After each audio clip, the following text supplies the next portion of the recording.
Meus irmãos, hoje é um dia onde nós nos reunimos com muita alegria. Como disse, recebemos mais de 100 membros a esta família, e não só eu como pastor da igreja, mas eu acredito que você que é membro e participante desta família, também deve estar com seu coração alegre por conta disso, amém? E não isso só.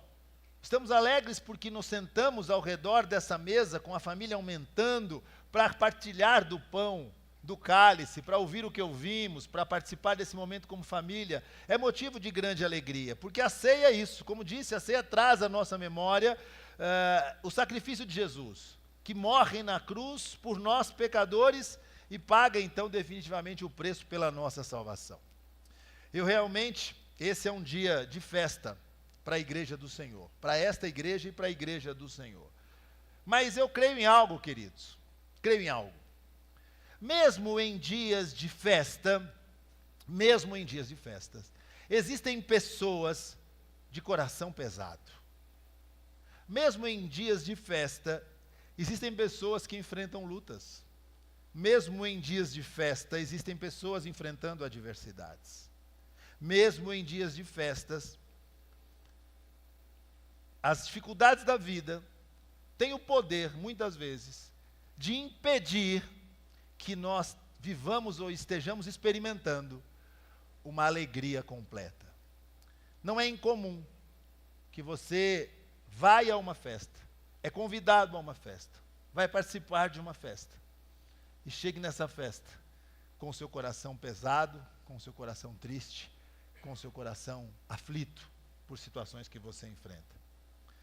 E com certeza nesse dia de festa para essa igreja, nessa reunião de pessoas em que nós estamos aqui nesta manhã, existem pessoas presentes aqui que não estão nos dias mais felizes, mais alegres e mais fáceis de viver da sua história e da sua caminhada de vida. Eu creio nisso. Mas se assim for, você precisa crer em algo e saber de algo. Se você está aqui com o coração dessa maneira, e pode ser, muita gente pode estar assim aqui, você precisa crer que Jesus, o próprio Senhor Jesus, marcou com cada um de nós um encontro nesta manhã. Você precisa crer nisso, que o Senhor Jesus marcou um encontro comigo e com você para estarmos aqui na sua presença nesta manhã. Porque Jesus está presente aqui entre nós, neste lugar e neste tempo. Mas não só isso, queridos. Nós precisamos entender que esse Jesus que está presente aqui, ele nos conhece. Mas não conhece como talvez você agora passou a conhecer alguém aí que você disse, ô, seu José, seu João, seu Carlos, seu Rodrigo, seu José, seu João, seu Roberto. Não. Ele nos conhece intimamente. Ele sabe aonde você está. Ele sabe o que você atravessa. E Ele sabe o que você precisa. Ele sabe. Jesus marcou esse encontro com um propósito. Com o propósito de mudar histórias. E com o propósito de restaurar esperanças.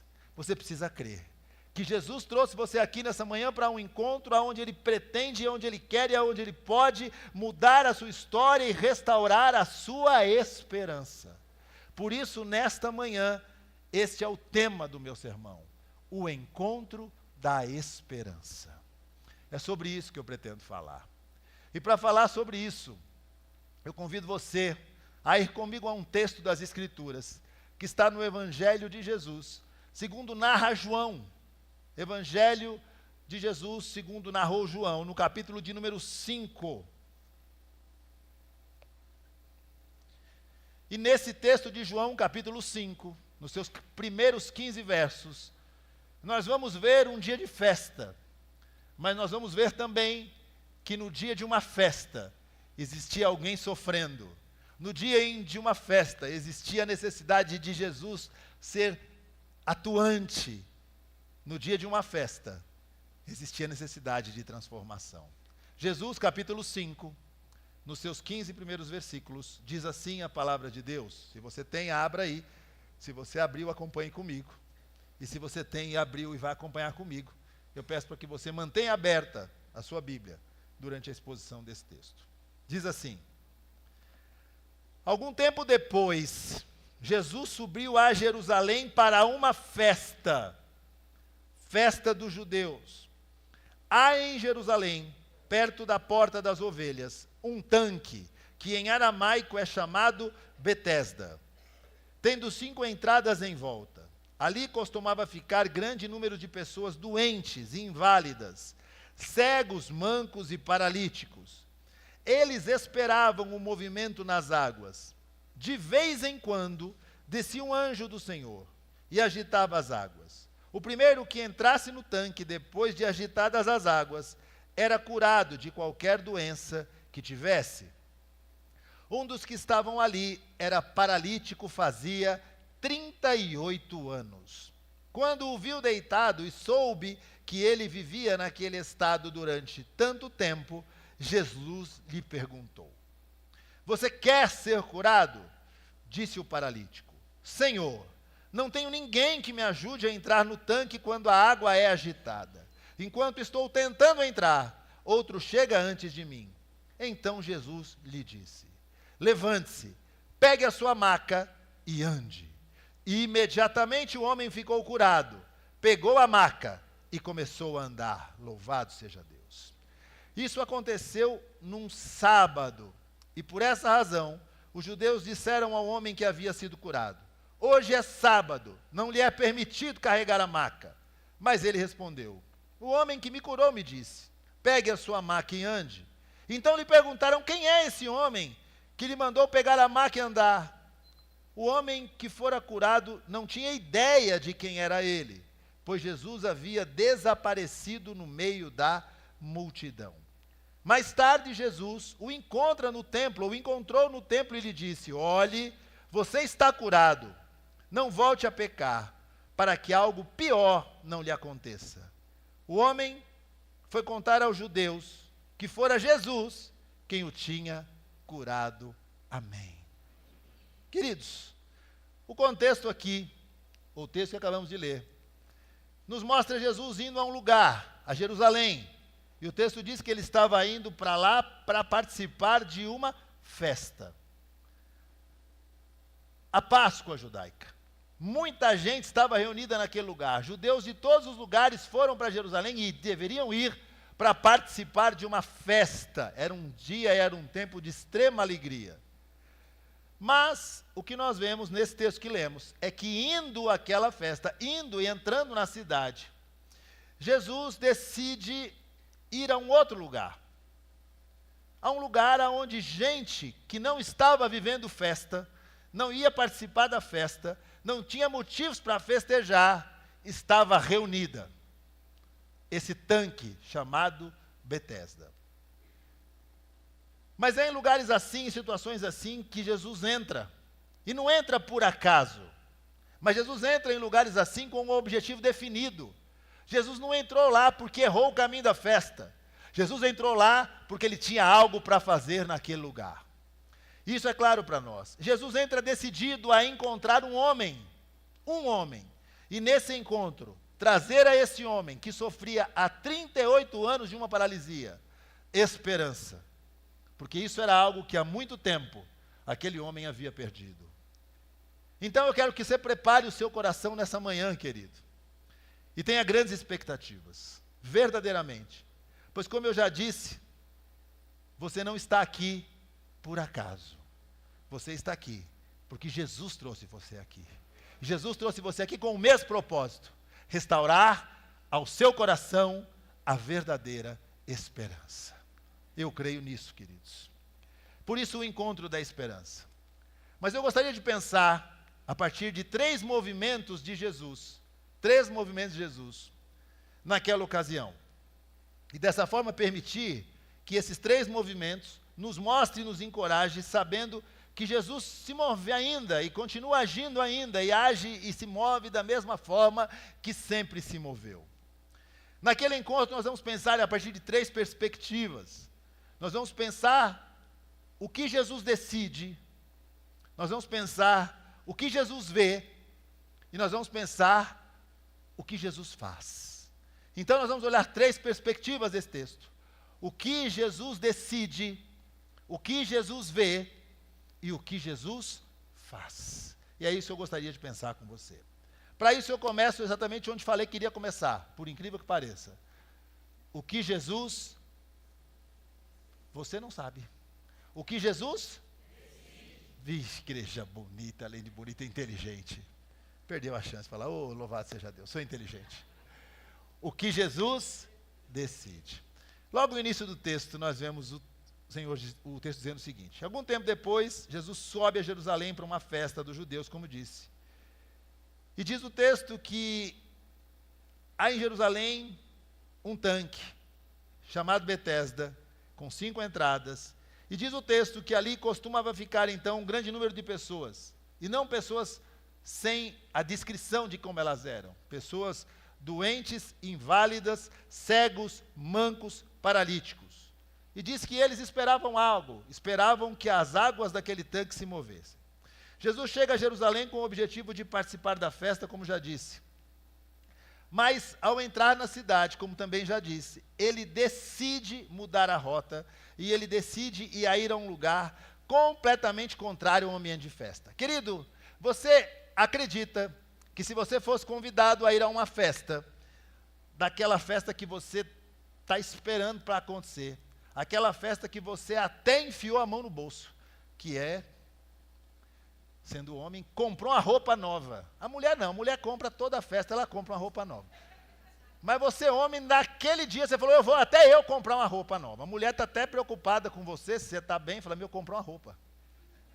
Aí você compra uma roupa e está indo para a festa, naquele clima de extrema alegria, esperando ter uma festa, e que festa é lugar de alegria. Mas aí você então decide passar antes daquela festa, em um lugar cheio de gente, doente, paralítica, manco, cego, gente esquecida, gente sofrida, um ambiente de morte, um ambiente de tristeza, e você decide passar por lá, antes de ir para o seu ambiente de festa. Eu não acredito, a partir de mim, não sei você, que essa seria a minha decisão, ou a sua decisão. Mas o que nós temos que entender aqui, é que aquele tanque, com certeza, era o último lugar que qualquer judeu em sã consciência, indo para a festa, passaria. Mas não Jesus. Jesus toma a decisão de ir ao encontro daquele que sofre. Querido, isso tem que ensinar você e a mim nessa manhã. O que Jesus decide? Jesus decide ir ao encontro daquele que sofre. Que bom que você acredita nisso. Queridos, não foi uma decisão de ninguém. Ninguém pediu para que ele passasse por lá. Ninguém o mandou ir lá. Ele decidiu. E por que ele decidiu? Porque ele sabia que naquele lugar existia gente sofrendo.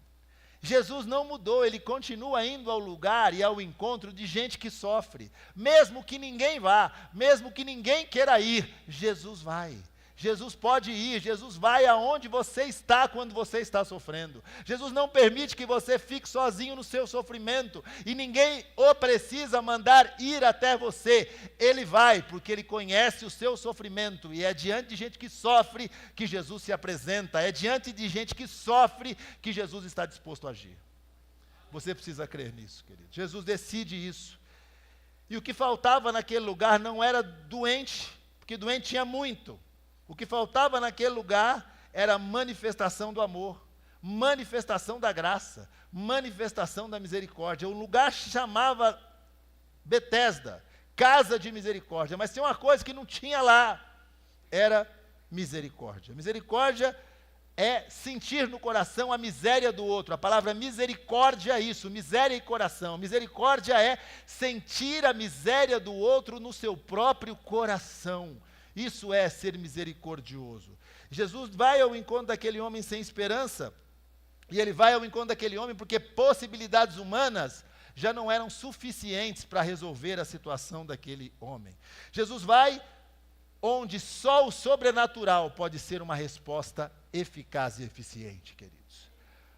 Jesus vai porque nada, ninguém, dinheiro nenhum, condição nenhuma, médico nenhum, ninguém poderia fazer algo por aquele que ali estava. Somente Jesus, porque aquele que estava ali, atravessando o que atravessava, precisava de viver algo sobrenatural. E sabe o que acontece nas nossas vidas hoje?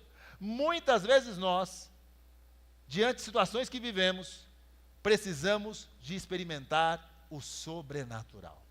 Tem coisas na minha vida e na sua que não se resolverão se não for por uma ação sobrenatural. E se assim for, glorifique a Deus, porque Ele vai ao encontro daquele que sofre com este objetivo, de fazer algo que eu e você não podemos fazer. Ele vai ao encontro de gente que precisa do agir sobrenatural da sua presença.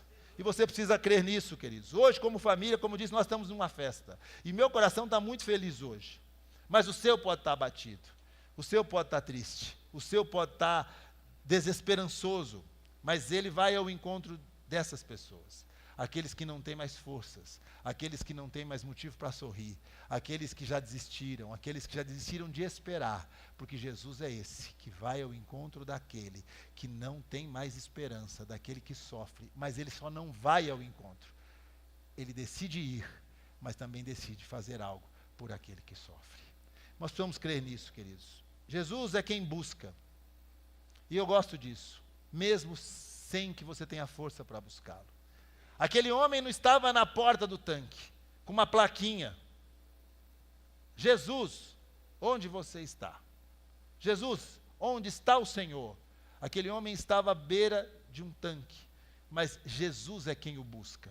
Você precisa entender isso. Jesus não mudou. Ele vai ao encontro, ele busca você, ele vai onde você está. Assim é Jesus para salvar, assim é Jesus para curar, assim é Jesus para agir. Ele vai ao seu encontro. Mesmo que você não tenha força, mesmo que você nem sequer clame pelo nome dele, ele pode ir ao seu encontro nesta manhã, mudar a sua história e restaurar a sua esperança. Louvado seja Deus. Mas diante de ir àquele lugar, nós vamos pensar, então, o que é que Jesus vê? O que Jesus vê? A primeira coisa que Jesus vê é a fragilidade da esperança dos desesperados. A fragilidade da falsa esperança. Queridos, o que nós lemos nesse texto, se você estudar bons comentários bíblicos, você vai descobrir que aquilo era uma crendice. Nada prova que aquilo acontecia, que o anjo descia, que a água se movia e que as pessoas que entravam ali eram curados. Porque quando você olha para esse mover, você vai entender que em João capítulo 5, diz o texto exatamente isso. De vez em quando, descia um anjo do Senhor, agitava as águas. O primeiro que entrasse no tanque, depois de agitadas as águas, era curado de qualquer doença que tivesse. Como disse, isso não parece a forma que Deus trabalha. Pois, queridos, isso é quase uma loteria. Você já imaginou a situação, meus irmãos? Pense comigo nessa situação e nesse tanque bendito. Você está lá. Era exatamente isso. Você está lá, doente, com dificuldade, enfermo, cego, coxo, aleijado, não importa, você está lá. De repente, queridos, bate um vento, a água dá uma mexida. Todo mundo na água. Não foi o anjo. Daqui a pouco cai uma folha na água, balança. Todo mundo dentro. E diz o texto que era o primeiro que entrava, que era efetivamente o primeiro que entrava. Isso não parece o agir de Deus. Isso não parece a forma com que Deus trabalha.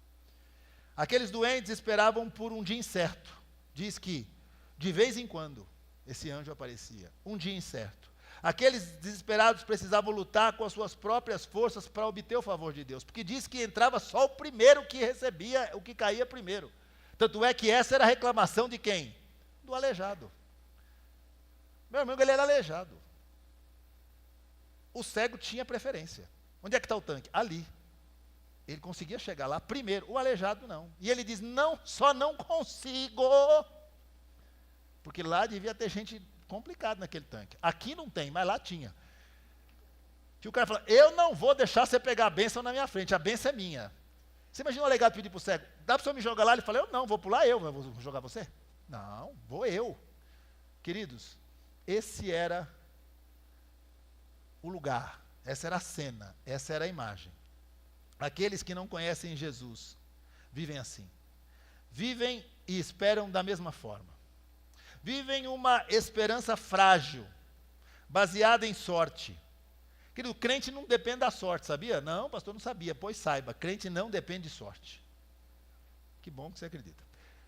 Crente não vive depende do acaso. Acaso der certo, acaso acontecer, acaso, não depende de acaso. Crente não pode viver baseado em determinismo cego. Vai acontecer porque eu estou falando que vai acontecer. Crente não vive assim e não deve viver assim. Crente não vive esperando ganhar na loteria da vida, querido. Crente não devia nem jogar na Mega Sena. Não devia. Ah, pastor, mas estou jogando, e se eu ganhar, eu dou o dízimo para a igreja. Aqui não tem, mas tem crente que tem. Ele fala assim, Senhor, abençoe esse bilhete, que se o Senhor me der, eu darei o dízimo de tudo. Primeiro que não dá, e segundo que não deve jogar, porque nós não devemos caminhar e viver a vida como uma grande loteria, queridos. Nós somos crentes em Cristo Jesus, e a nossa vida não está nas mãos da sorte, nem do acaso, nem do determinismo cego. A nossa vida está nas mãos do Senhor Jesus. É Ele quem determina, é Ele quem escreve, é Ele quem sustenta. Ele é a nossa sorte. Você precisa crer nisso. E essa esperança não é esperança. A esperança desse tanque não era esperança. A esperança da loteria da vida é angústia, é incerteza. Ela cansa, ela frustra, ela destrói. Gente que talvez eu e você conheçamos, que não tem a esperança e a fé firmada em Cristo Jesus, ele vive esperando coisas, a confluência dos astros acontecerem naquele dia, para que tudo dê certo naquele dia, para que algo de bom aconteça. Querido, já deu certo, Jesus morreu na cruz, para que você fosse salvo em Cristo Jesus. Você precisa viver crendo nisso. Para com esse negócio de que se alguém me indicar, eu vou. Se alguém me der chance, eu vou. Se aparecer alguém que me estenda a mão, quem sabe me levanto. Querido, o Senhor Jesus está presente nesse lugar. Acredite nisso, se mova dessa forma. Não tenha medo. Não tenha medo. Não viva a loteria da vida. Mas o que Jesus vê, primeiro é isso, a fragilidade da falsa esperança. Gente que vive esperando por algo que jamais vai acontecer, ou se acontecer é um dia, e quem sabe, essa fragilidade é que Jesus vê quando olha para aquele homem. Mas Jesus continua vendo algo, e ele vai ver a condição daquele paralítico. O texto diz, no verso 5, um dos que estavam ali, era paralítico há 38 anos. Diga 38 anos. 38 anos. Sabe o que Deus vê em alguém que é paralítico há 38 anos? A dor e o sofrimento. É isso que Jesus vê. A dor daquele que sofre. Jesus vê a dor daquele que sofre. O texto nos informa duas coisas muito importantes que nós vamos considerar. A primeira delas é que diz o texto que ele era paralítico há 38 anos. O que isso nos mostra? Que ele não era paralítico, ou nem sempre foi paralítico. Um dia aquele homem já havia andado sobre as suas próprias pernas. Isso o texto mostra. Aquele homem lidava com algo extremamente difícil e doloroso. Falei disso a semana passada. E vou continuar falando, porque vai continuar sendo doloroso.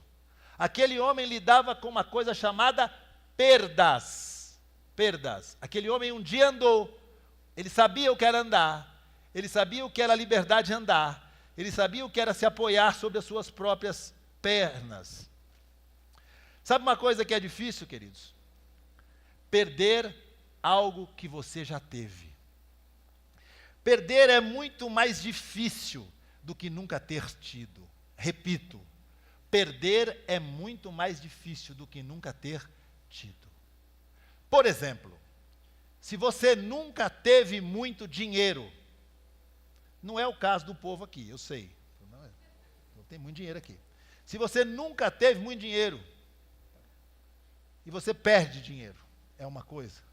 Se você um dia teve muito dinheiro, e perde esse dinheiro, o seu sofrimento é maior.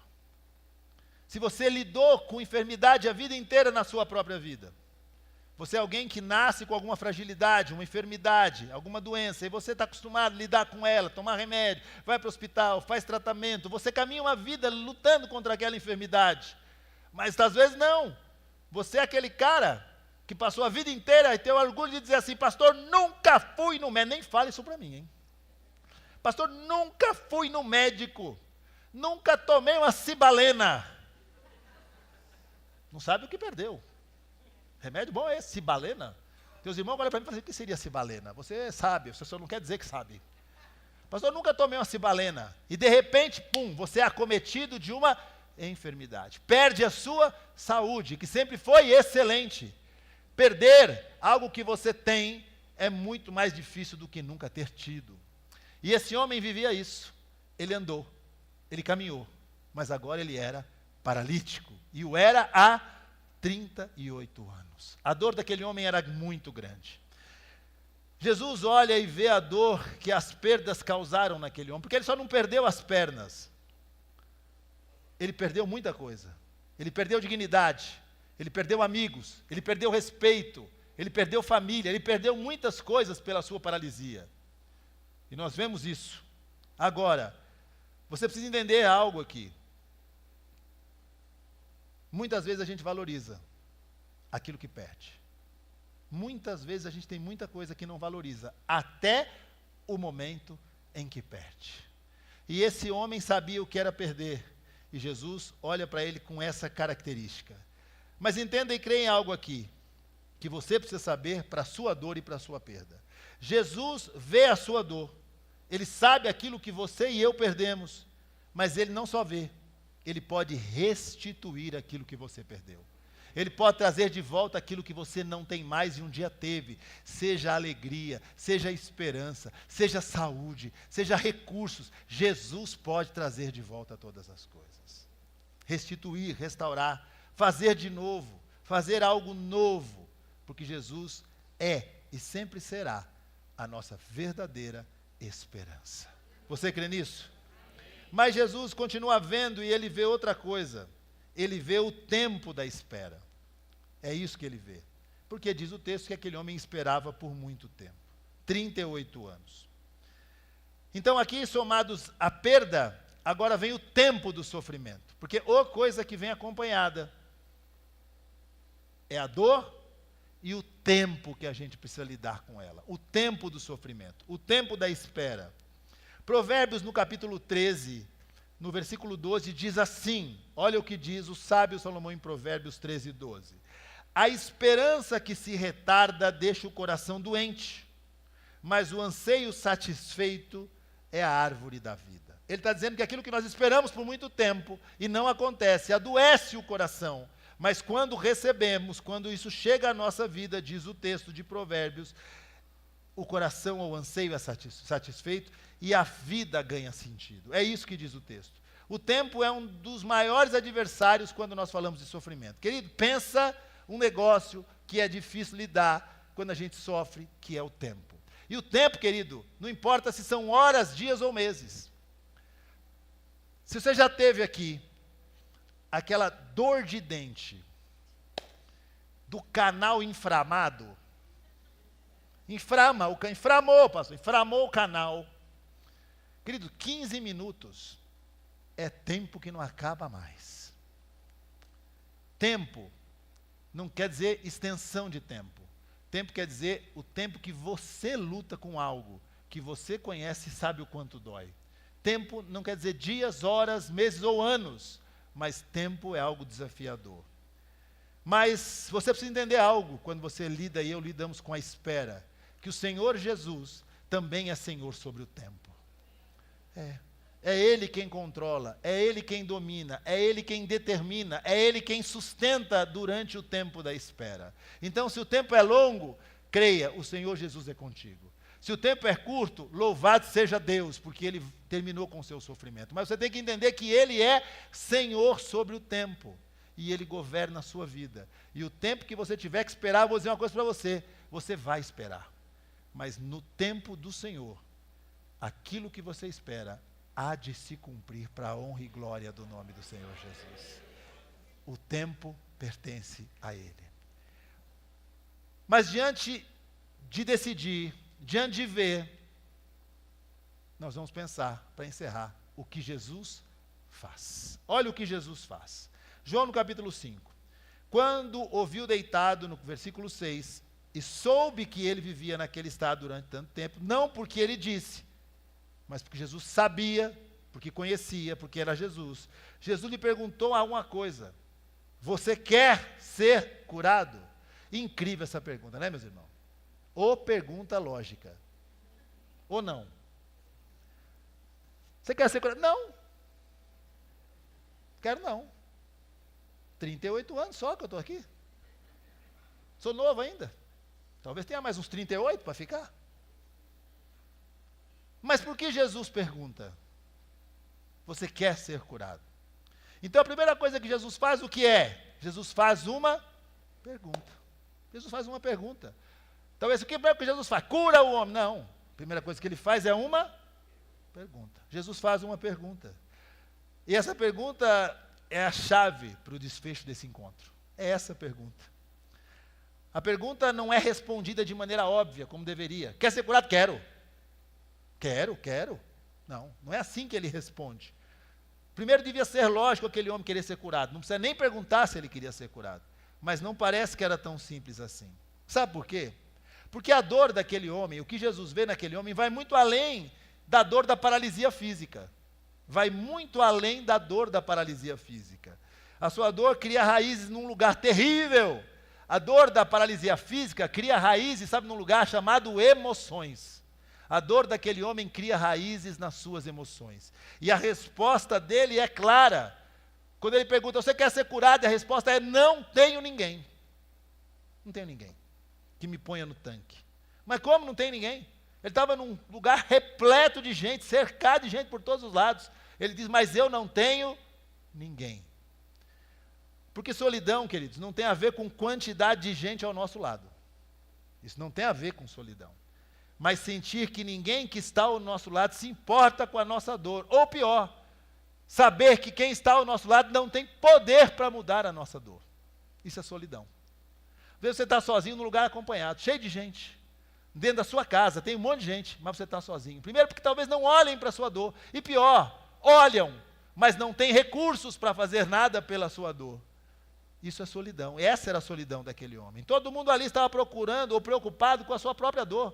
É óbvio. Se era só o primeiro que seria curado, quando de vez em quando o tal do anjo movesse as águas, ninguém passa na minha frente na fila. Querido, crente briga em fila, até no caixa da festa. 4 crentes. Aí vem o velhinho. Aqui não tem também velhinho, mas vem o velhinho. Olha o crente, ó. Esse velhinho não vai pegar minha frente, não. É negócio desafiador, né?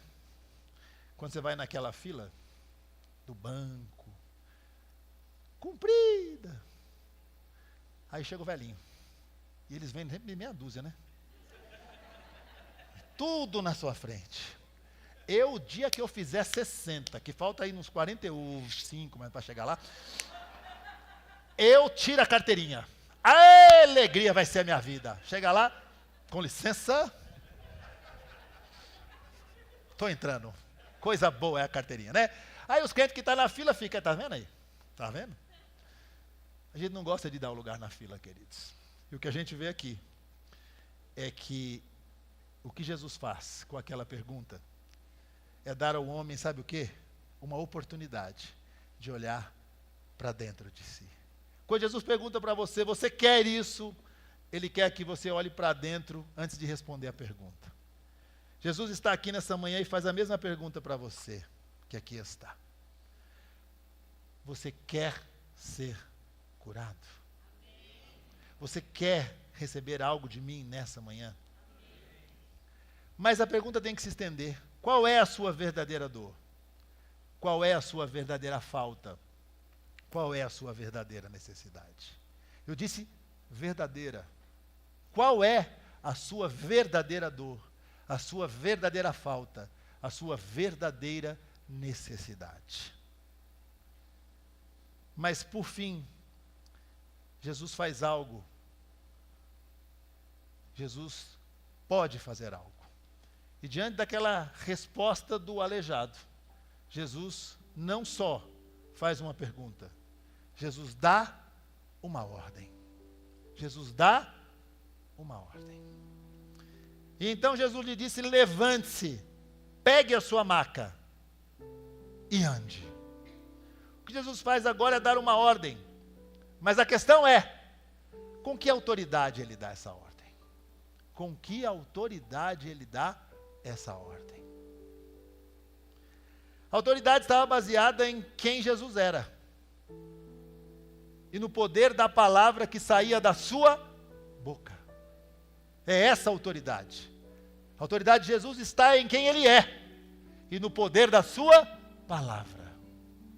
Todas as coisas foram criadas pelo poder da palavra de Deus. Quando Deus fala, acontece. A palavra de Deus é transformadora. Importante, até aquele momento, aquele homem não tinha fé. Ou você acha que tinha? O homem não tinha fé. O homem não conhecia Jesus. O homem não tinha amigos. O homem não tinha esperança. O homem não tinha méritos. O homem não tinha qualidades. E mesmo assim, foi alvo da misericórdia, do amor e da graça de Jesus. Louvado seja Deus. Não é por mérito, não é por qualidade, não é por bondade, não é por nada que parta de você. Tudo parte dele. O amor, a graça, a misericórdia e a fé estão em Jesus, o nosso Senhor. Jesus tem poder para dar ordem aos anjos, aos principados, às potestades, a tudo que se coloca contra nós e também a nosso favor, pois Ele é Deus. Jesus tem poder. Jesus tem poder para curar enfermos, para dar vista a cegos, para dar esperança a quem perdeu. Jesus promove encontros de esperança todos os dias. Todos os dias que você e eu acordamos, nós precisamos acordar para um encontro. O encontro da esperança. Porque Jesus estará lá. Não só quando acordamos, mas Jesus está lá enquanto dormimos. Jesus está lá quando acordamos. Jesus está lá para viver o dia conosco. Jesus está lá para ir à nossa frente. Jesus está lá para nos sustentar, para nos dar fé e para nos dar esperança. E hoje é dia desse encontro. Um encontro da verdadeira esperança. Hoje, como disse, queridos, é um dia de festa para essa igreja. E esse encontro que Jesus marcou, Ele marcou com cada um de nós que está aqui. E é com você que eu estou falando, é comigo que eu estou falando. Jesus não trouxe a mim aqui e a você aqui porque é domingo de manhã, dia de ir na igreja. Ele trouxe eu e você aqui porque Ele tem um encontro de esperança para nós hoje, nesta manhã. E isso não é acaso, isso não é sorte, isso não é coincidência, isso é providência de Deus para nós. O que Jesus decide? Jesus decide se encontrar com aquele que sofre. Foi Ele quem decidiu nos reunir diante dEle nesse encontro de esperança. Pastor, eu sofro, eu atravesso um momento difícil. Jesus decide trazer você à sua presença. Mas o que Jesus vê é a fragilidade da esperança dos desesperados, a fragilidade da falsa esperança.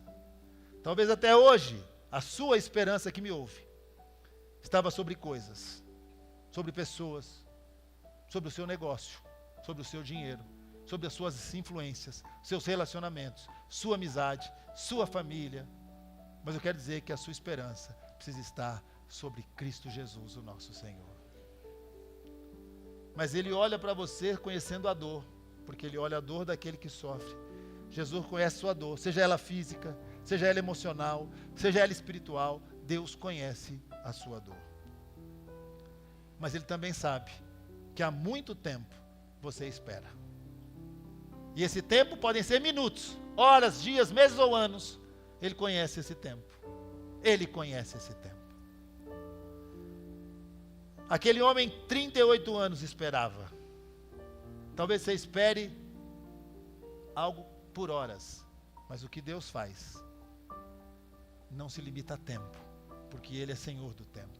Ele pode pôr fim nisso hoje na sua vida, mudar isso hoje na sua vida. E se Ele assim não fizer, porque não sou eu que determino isso, mas é a vontade e a soberania dEle, Ele vai sustentar você até o dia em que Ele vai fazer. E você precisa crer nisso. Mas Jesus faz uma pergunta, e a pergunta é: você quer uma nova oportunidade? Você quer viver algo? Você quer viver uma nova oportunidade na sua vida? Você quer ver a sua situação realmente mudar? Então Jesus te dá uma ordem. E a ordem é: levante-se. Queridos, nós vamos nos levantar. Nos levantar não pela nossa força, não na força do nosso braço. Nós precisamos nos levantar firmados sobre a palavra criadora do Deus Todo-Poderoso. A palavra é: levante-se, levante-se. Levante-se e se prepare para que você possa viver um novo tempo, um tempo de esperança na sua vida. Levante-se. E eu quero que você agora se levante mesmo. Fique de pé.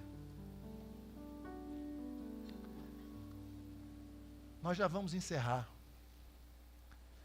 Mas é importante a gente pensar como ou o que acontece a partir do momento que aquele aleijado de 38 anos se levanta. É incrível como o texto termina, queridos. Ele pega a maca, como Jesus manda, e ele sai com a maca carregada no ombro. Mas aquele dia era sábado.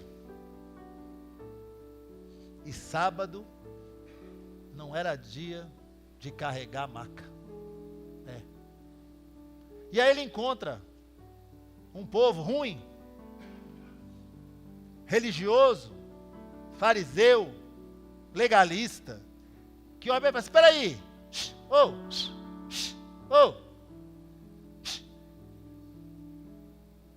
quem te mandou carregar essa maca aí? Você sabe que hoje é sábado não, querido? Não é dia de carregar a maca hoje não. Hoje é dia de ficar lá aleijado, doente, deitado, caído, prostrado no tanque. Quem te mandou sair de lá? Não fomos nós que mandamos. E eu gosto da resposta. O homem que fora curado não tinha ideia de quem era ele, pois Jesus havia desaparecido no meio da multidão. Mas esse Jesus que sumiu no meio da multidão, não esquece do paralítico e marca um novo encontro com ele, sem que ele soubesse. Diz que naquele dia, o paralítico nervoso devia estar, né? Está carregando a maca, querido. Sábado. Hoje não. Diz o texto, mais tarde, Jesus o encontra no templo. Jesus marca o encontro agora no templo. E lhe diz algo: olha, você está curado. Mas ele diz que aquela enfermidade tinha uma origem. E aquela enfermidade tinha uma origem. Não volte a pecar, para que algo pior não aconteça a você. A paralisia daquele homem há 38 anos tinha uma origem. E a origem era o pecado. E quando Jesus salva, Ele não só tira a enfermidade, Ele salva a alma, Ele garante a eternidade. E Ele diz: eu levantei você, você não é mais paralítico, Mas você precisa entender que um dia você pecou e o seu pecado, a consequência do seu pecado, te paralisou por 38 anos. Então, viva diferente, para que algo pior não aconteça a você. Queridos, esse mesmo Jesus que levanta, é o Jesus que encontra.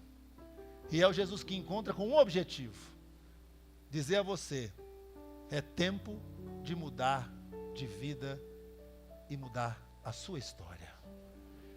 Você precisa viver diferente. Você precisa tomar uma decisão. Você precisa. O pecado é a maior de todas as enfermidades. A maior. Pois ela causa morte. Ele separa o homem de Deus. E para essa enfermidade, só existe um remédio: Jesus, o nosso Senhor e sustentador, Salvador. Só esse remédio é eficaz. E é esse encontro que dá ao homem a verdadeira esperança. Louvado seja Deus. Feche os teus olhos. Queridos, o encontro da esperança é o que o Senhor marcou nessa manhã com cada um de nós. Jesus é quem vai ao encontro daquele que sofre. E talvez você esteja aqui, sofrendo, precisando de algo que machuca o seu coração. Sejam perdas, sejam enfermidades, sejam medos, sejam ansiedades, incertezas. O Senhor trouxe você aqui para que você descanse sobre Ele, para que você ponha sobre Ele a sua verdadeira esperança. O Senhor trouxe você aqui para restaurar em você coisas que você perdeu. Talvez foram materiais, talvez foram espirituais, talvez foram sentimentais suas perdas, mas o Senhor está aqui, pronto para restaurar cada uma delas. A ordem é: levante-se. E eu quero fazer um convite, queridos. E esse convite é para que você que está aqui possa atendê-lo, se assim o Senhor colocar no seu coração. Jesus marcou um encontro de renovação de esperança. E o meu convite é que todo aquele que aqui está e precisa de uma renovação da sua esperança, por algo que atravessa, por algo que vive, por algo que precisa, saia do seu lugar e venha aqui à frente, para que juntos possamos orar pela sua vida. Venha, eu quero orar por você que precisa. Louvado seja Deus. Venha, pode vir. Pode vir. Pode vir. Podem vir. Pode vir. Amém. Pode vir. Queridos, podem vir. A nossa esperança tem um nome. A nossa esperança não é algo. Não está em algo. A nossa esperança tem um nome. A nossa esperança é Cristo. É Jesus. E eu quero orar por todos que aqui estão. Pode vir, fique à vontade de vir. E essa é a minha pergunta. Se você que aqui está, já viveu esse encontro. Já viveu esse encontro. O encontro da salvação em Cristo Jesus. Se não, é dia de esperança a partir deste encontro. E talvez você que me ouve nunca tenha vivido esse encontro. E a minha pergunta é essa: se você já viveu, se você já encontrou-se com Jesus de forma pessoal, está salvo e tem a sua segurança neste Jesus. Se assim for, levante a sua mão onde você está, para que eu possa orar. Deus te abençoe. Mais alguém? Deus abençoe você. Levanta a sua mão, você que hoje entrega a sua vida ao Senhor Jesus. Deus abençoe. Mais alguém? Louvado seja Deus. Eu vou orar.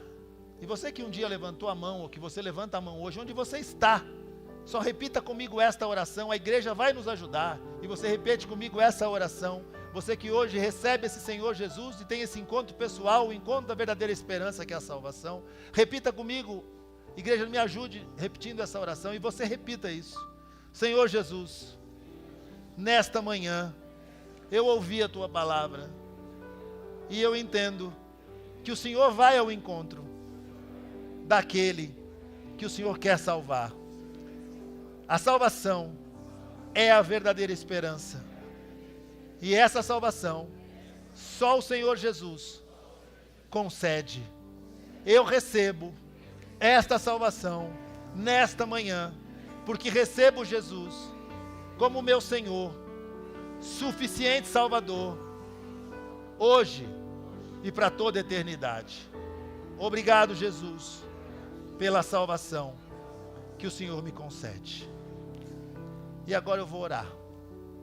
Senhor, bendito Deus e eterno Pai dos céus, o encontro da esperança é mais do que algo que nós colocamos na nossa agenda. O encontro da esperança está na agenda do céu, na agenda de um Deus que marcou conosco esta manhã esse encontro.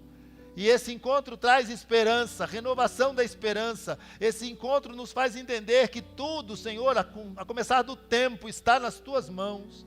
Nós não temos em nós capacidades para fazer. Senhor, o Senhor conhece cada um que aqui está, aqueles que já enfrentaram dor, perda, Senhor, traição, Senhor, e que enfrentam hoje enfermidades, enfrentam hoje, Senhor, adversidades, enfrentam lutas. Senhor, o mundo é isso, Senhor, porque o Senhor nos disse e nos preveniu que nós teríamos aflições, mas o Senhor nos manda ter bom ânimo, e o ânimo vem em crer em Jesus Cristo.